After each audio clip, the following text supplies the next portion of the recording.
Thank you very much, David. That was very, very good.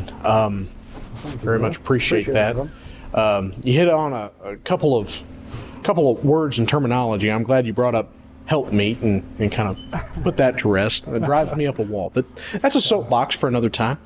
We'll open it up to questions. David Peak and then Glenn Osborne. Thank you, brother, very much. I very much enjoyed that. I told you last night that I really like your presentation style and how you get to us. I'm either going to fire up a softball for you here or look silly, so we'll decide in a moment. And that's not mutually exclusive in my life, so we'll see. But I just immediately thought about responsibility of the husbands in Ephesians 5:28. So the husbands ought to love their own wives or love their wives as their own bodies. And it seems like that just comes right from what you were talking about. It goes all the way back to Genesis, that the wife comes from the husband's body in creation. And this statement from Paul goes all the way back to there. I thought I'd just give you a chance to comment if you thought it was interesting. Oh, well, that's a neat observation. I hadn't put those two together just quite like that, but sure, yeah. Love his wife as himself, and no man ever hated his own flesh. And yet he says, Adam he says, she is now bone of my bones.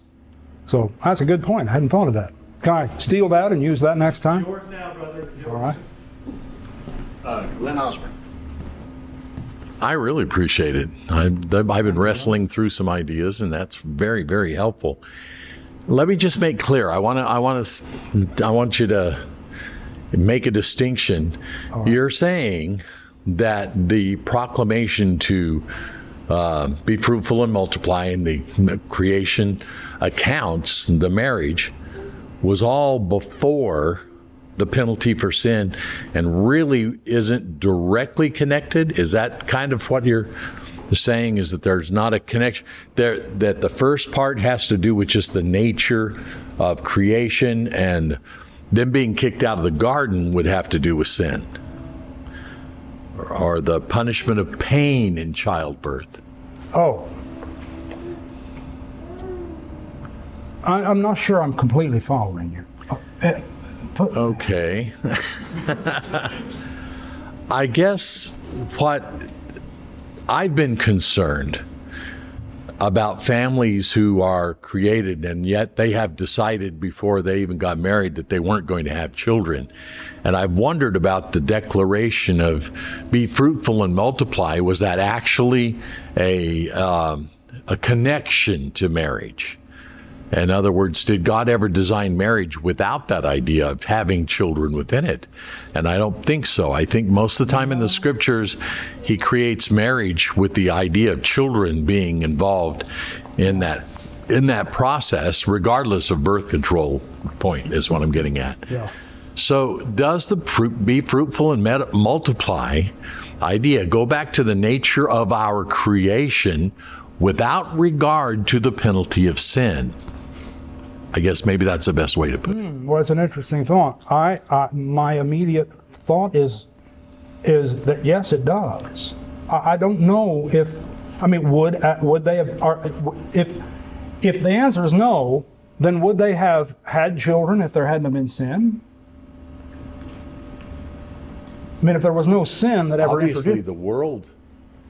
He made the animals. He said, "Be fruitful and multiply." They were going to do that before, so their reproduction wasn't going to be connected with sin. Am I correct? Yeah, that's the way I take it. Yeah. Okay, so human reproduction would be without the penalty of sin, although the penalty of you're going to have pain in childbearing was evidently connected to sin. Am I? Yeah. Is that? Oh yeah, sure, I believe so. Yeah, Genesis 3. Okay. So first off, that was excellent, and I concur with everything you said. I think it'll be a nice segue into the later lesson tonight about the college humanist ethics. I didn't expect you to actually take this approach with this topic, so I really appreciated it. Somebody that's in a STEM field as a physician, I can tell you very much that there can be people that are very intellectual, very intelligent, that also just kind of take what is the prevailing idea out there at the time. And we see a lot of transitions. I'm sure Bart can attest to this, that there's a lot of ideas being passed on that aren't even scientific, much less science, at supposed odds with biblical doctrine. So just excellent across the board. And I really appreciated your comment about it essentially being an insult and a slur for people to say, oh, wow, you have that many kids. That's a real pet peeve of mine to see that. Mm-hmm. I don't come from a big family personally, but potentially have plans, Lord willing, to have a big family of my own, because I think the more we can have children that are brought up in the instruction of the Lord and can potentially be a light to the world, we need more of that. And we need to encourage brothers and sisters to bring people into the world that help to evangelize the world and teach people about Jesus Christ, because that's the most important thing. And I think it comes from a spiritual place for a lot of people. We know that the entire world lies under the sway of the wicked one. We battle against powers and principalities, not flesh and blood. And I think it comes from a spiritual place. I think if people that are under the sway of the devil, that come from humanist ethics or atheist ethics, the last thing they want is Christians bringing light into the world, and they don't even realize that a lot of times. Yeah. So finally, to an actual question for you, you talked about the difference in the description of the elements being created by God in comparison to the creation of human beings. It's kind of more of just a fun question, but when we look at the concepts of light, we have pretty basic mathematical principles about the speed of light and that type of thing. But when it comes to a human being, it's a much more complex thing. We have a mind, a body, and a spirit. So what are your thoughts about kind of the comparison between those things in the creation? Oh, wow. Well, I guess I would just reiterate the point I made, the fact that God created man in his image and made him the pinnacle of the creation. It only stands to reason. You say light was one of the, I take it that you were saying it was comparatively less complex. So that's what he starts with. And then by the time he gets to the end, he's creating the most complex of creatures over and above everything else that takes place. And then the account that he inspires to describe it is extensive. Day one happens in one verse. Day two happens in maybe a couple of verses and down the line. But when you get to the creation of man, all the way down, starting with Genesis 1:26 or 27, around in there, and it just goes all the way down into chapter 2. So that's just what I would expect from the Lord, I guess, if I were to put it that way, that God would put the most complex creature ahead, at the top, at the end, the culmination. And I want to say, as far as Smith's talk is concerned, I deliberately decided to inject some of those kinds of things because I knew I was going to be on with him. And I am really looking forward to Smith's talk because what he's going to talk about are things that I know I encounter, all of us, anybody who goes to college knows the problem. And so I'm looking forward to that. But anyway. Glenn Osby. Sorry. Here comes another one. No, but this is really interesting. We often teach the difference between the Old and New Testament, and your first statement was that Paul goes back to Genesis to establish, the roles of the marriage. If this is the case, I just have to ask, probably, this for argument's sake, that's what I'm trying to say.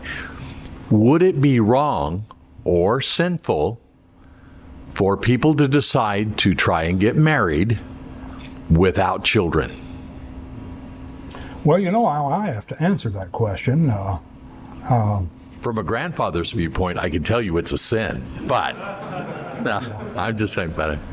I don't think it would be a sin. I think the statement that he's making there is, of course, to the human race generally, it has to, especially starting with Adam, it has to proceed from one man and then two persons and go from there. He has to issue this command. But I'm not talking about health. I mean, obviously, that not all couples can have children. No, but I am saying for a person to decide to is that statement, be fruitful and multiply, a command? Well, if you want to take it grammatically, it is. It is an imperative statement. Okay. Bart Shaw, David Peake, and Randy Tidmore. And Randy, what do you want to question? So, I'm not sure exactly how to phrase this question, but if the first Adam and the first Eve are correspondent to the second Adam and the second Eve, the bride, which is Jesus and the church, can you say that the Father created the bride in the sense that he called us into existence, predestined us, as we sometimes say, through obedience to the gospel, and then brought us to Jesus to be a helpmeet?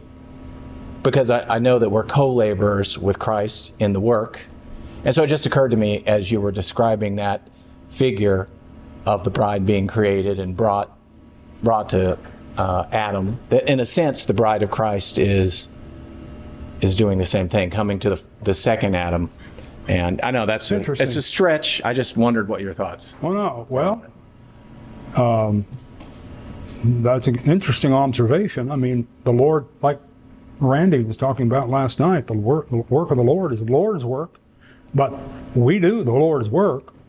We're helping in that respect, I guess. I don't know. I'd have to think about that. And Johnny Elmore years ago, I think it was here, he gave a sermon where he talked about how the church was created out of the side of Christ, the blood that flowed when, so in a sense, Johnny said that just as Eve was created from the rib, so the church was created when Jesus shed. That sounds like a great. Yeah, no.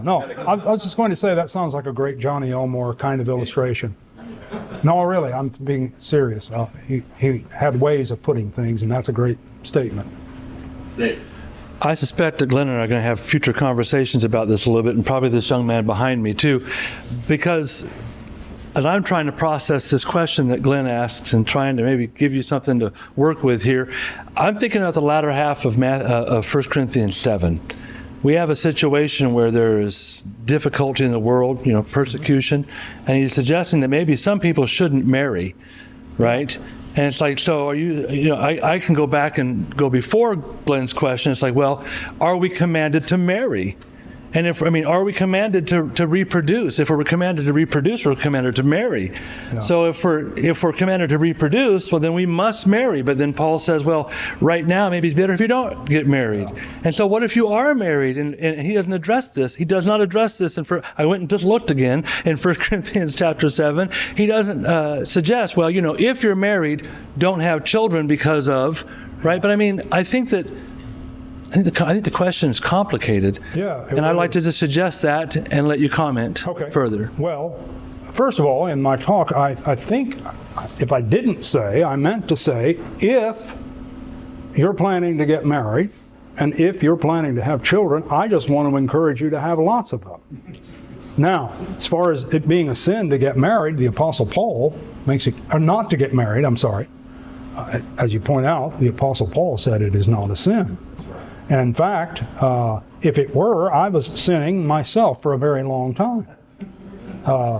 So I don't believe that to be the case, and I don't think it's a mandate to get married. Now, Glenn's question was, is it a command? And my answer is, grammatically, it is. Now, we can talk about how that means, what that means. He's posing a kind of a dilemma in a way, and I don't really, frankly, know how to answer it. But it is something maybe we should discuss and talk about and think about. But I don't know. I think that it's a statement to the human race. Reproduce. And so if the people of God want to reproduce more Christians, it's not just knocking doors, although it's that. It's also raising our kids and keeping them in the church. And that's what I'm thinking of when I'm reading these statements. So I don't know. How much of a blanket imperative to take that to mean. So if anybody else can think of something, I'd be happy to hear it. Since Glenn's brought it up. No, it's all right. I'm just joking. I think this helps somewhat there. I think that we need to be cautious with our young people here that may be contemplating marriage and wondering a lot of fear about being able to take care of a family, and can they get married without planning to have children? You know, Paul seems to refer to widows. Of course, that could be a younger widow. He does say that they would remarry. But in 1 Corinthians 7, he says that they are a widow. The widow is free to marry in the Lord. And I would take that to mean even older widows would be able to marry, and they probably would not be contemplating it. Obviously, in Genesis 1 and 2, when they're kicked out of the garden, they've got to fill the world. And so they've got to go forth and multiply. And I see that as an obvious reason. Of course, it only gets over to 6 and he's ready to wipe them all out. But anyway, I feel like that was somewhat part of the be fruitful and multiply, because there were so many wombs he closed. And they're married and they can't. So it's not their sin if they can't. And then later on, you know, it's kind of something that I've thought about when John the Baptist is going to be born, and the angel says, your prayers have been answered. And now he's old. And, you know, I wonder sometimes that, well, I kind of meant earlier, but I don't know, just a little bit comical to me that he wanted children and evidently had prayed for them, and then once he's up in age, and then he gives them children. So I don't know. There's a lot to be considered, but the point of marriage in 1 Corinthians 7 is rather than to burn with passion, to avoid the fornication. And it doesn't say, maybe it was just naturally to be understood that would produce children. You were talking about will outnumber maybe everybody but the Catholics, but Yeah. Well, who knows? You never know. Glenn Osborne will open up one last question. I don't mean that's not bad, but to piggyback on what he's saying, I do believe that 1 Corinthians 7 is nailing down that another purpose for marriage is to prevent sexual sin, and he says, let every man have his own wife, you know, because of this. So children aren't necessarily in that passage, 1 Corinthians 7. Yeah. But if what you said at the beginning of your entire talk is that Paul went back to this Genesis rather than himself, he went back to Genesis to show the establishment of the home. And if that's the case, then we do have to deal with the nature of that command. Do you get what I'm saying? Yeah. Oh, yeah. Okay. Yeah. Yeah. I'm sure there are more questions. This is one of those topics where I'm sure we're all very excited. You can just talk for a very long time about this, and appreciate that. So I apologize to anyone who had questions we're not able to. Do you have any closing comments? Well, I guess I could have prepared a talk that would have brought in passages like 1 Corinthians 7 and other passages, but as I told Austin, I said, I'd like to talk, I think, on the foundations of the family. And I said, I didn't really know what that was going to be. And I got to thinking about Jesus' statement to the Pharisees, and I thought, well, he's pointing them in the direction of Genesis.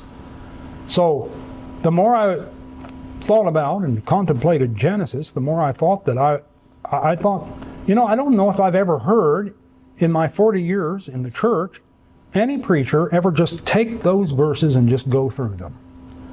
So that's what I'm really trying to do here, is just sort of take the cue from Jesus to go to Genesis, and then when I get there, I realize there is so much here that I know I've neglected over the years, and I guess maybe some others maybe have. I don't know about anybody else, but what I'm just trying to do here is just bring out You know, these are inspired statements that I know from experience. It's very easy to just read over them and not really think about them that much and just defer to the New Testament. And so that's what I was trying to do, and I hope that it's been helpful, although it's brought up some very interesting questions, which, you know, I confess I don't know at this point that I have the exact answer to. But I think, as Glenn says, it's something that we need to study, I guess, maybe more than, or I do anyway. And so I hope what I've said tonight has been helpful, in no way harmful or discouraging to anyone on any of the aspects of marriage or not marriage. So anyway, that's what I have to say.